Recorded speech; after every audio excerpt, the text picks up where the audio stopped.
Cleveland. And I was a Cleveland Brown fan. And I got out of high school in 47. The Browns started in 46. So all through my college career at John Carroll, I was a Browns fan. Otto Graham was my idol.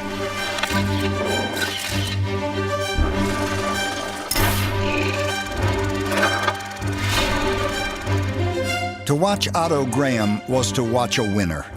Automatic Otto was the Browns' quarterback for 10 seasons.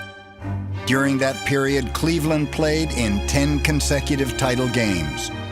Graham led his team to 4 All-American Conference and 3 NFL championships. I was drafted by the Browns in 51 and had the opportunity to go and play with the Browns. So I got to be on the same team as Otto Graham. I remember the first day out at practice, I was the first guy out there naturally, and then Otto comes out with a bag of balls. Takes the ball out of the bag, he says, "Warm me up, will you, kid?" And I'm catching a ball from Otto Graham and throwing it back to him. And, you know, I was just dazed by the whole deal. 51 was my rookie season, and you know, we lost the first game, but then we won 11 in a row, and Otto was the catalyst. He made the plays to help us win all those games. The Browns will be counting heavily on the capable right arm of Otto Graham. Otto Graham, for 9 seasons, the spark plug of the Cleveland team. Otto was a guy that had great athletic ability. He was a running back at Northwestern. Paul Brown made him into a quarterback. You know, when the pass broke down and he didn't have anybody open, he could always take off and run with it and be a great runner with the ball. And then, along with that, you know, was just a prolific passer, a guy that was uncanny as far as his accuracy throwing the ball. Just had such great ability, you know, and he just was very relaxed with the way that he handled the great ability that he had.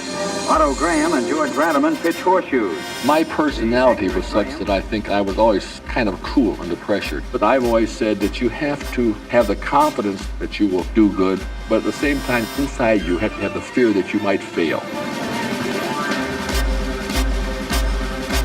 Before we played, every game, I could never digest the pregame meal. I would get a couple oranges, apples, or something like this, but the food itself, I couldn't eat the day of a game. I was just too nervous. My stomach was turning over and over and over. Otto's attempts at acting were also hard to digest. He might have been nervous before a game, but he was even more ill at ease before a camera. I guess we're about the worst team that you've ever had. No, you're wrong, Otto. You gave your best out there today. You and all the boys. It's just the day you met a better team, they deserve to win. Defeats and setbacks are all a part of growing up. Sometimes we learn more from a defeat than we do from a victory. Now, you listen to me, young man. Adversity not only tests one's character, but it also strengthens it. And don't you forget that.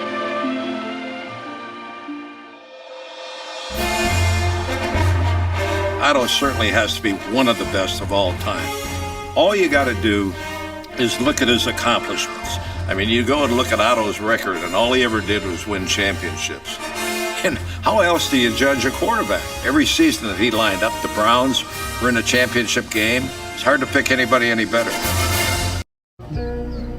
Luis was about to send the gift to his mom when it occurred